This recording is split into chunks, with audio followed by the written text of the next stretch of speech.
Let's review Q.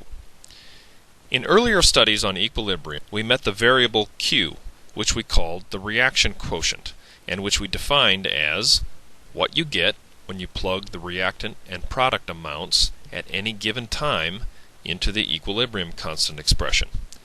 In other words, K is equal to products over reactants at equilibrium, and Q is equal to products over reactants at any time. And then we decided that if Q is greater than K, we have too much product, and the reaction is going to proceed toward the reactant side. If Q is less than K, we have not enough product. The reaction is going to proceed toward the product side. And if K is equal to Q, then we are at equilibrium. We happen to be at equilibrium at that particular instant. We're going to meet Q again in this lesson, but we're not going to call it the reaction quotient. We're going to call it something different, but the idea is exactly the same as what we've learned previously. Let's try this example. For barium sulfate precipitating, there's our KSP expression. Barium sulfate is an insoluble compound. We could reach equilibrium from the left. For example, if we start with a spoonful of barium sulfate and we put it in water, a very small amount of ions will dissolve into the solution and we will very quickly reach equilibrium.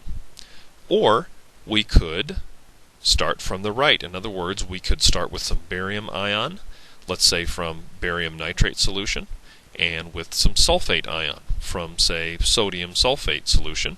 Mix those together, and you can see on the left here, we get a precipitate.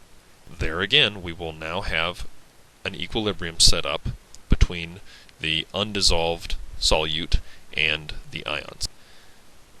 At any given time, the ion product, Q, is equal to the same sort of expression that the KSP is equal to.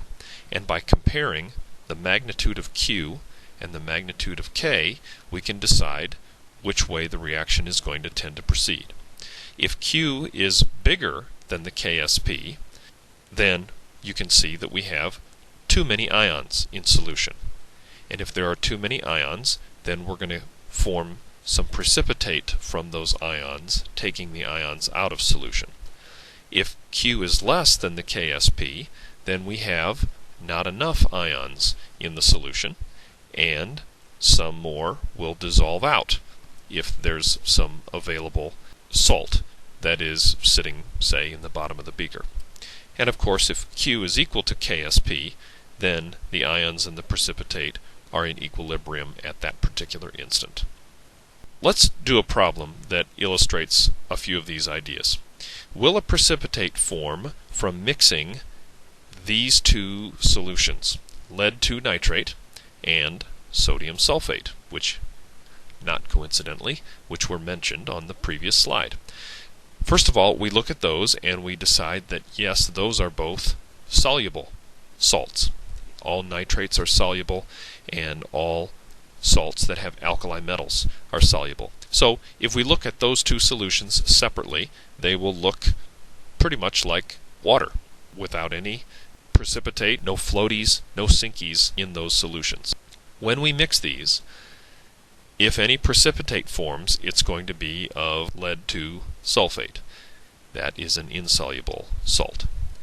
Let's look up the KSP of lead 2 sulfate, or Google it. It turns out most references will give you something close to this, 6.3 times 10 to the negative 7th. So here's what we're going to do. We're going to determine the initial concentration of lead 2 ions once we've mixed these. And concentration is moles divided by liters.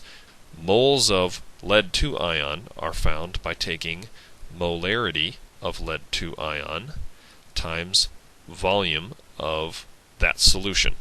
That would be moles of the lead 2 ion. But we want the concentration of it in the mixture, so we're going to take moles of lead 2, which is the numerator, and divide by total volume, because of course we've mixed these two solutions. So the total volume is now 0.1 liters plus 0.4 liters, which is 0.5 liters. So in the numerator we've calculated moles of lead-2 ion, and now we've divided by the total volume of the solution. That gives us the initial concentration of lead-2 ions floating around in this mixed solution. We're going to do the same sort of thing with the sulfate ion concentration initially. 5 times 10 to the negative third molar multiplied by 0.4 liters will give us, in the numerator, moles of sulfate.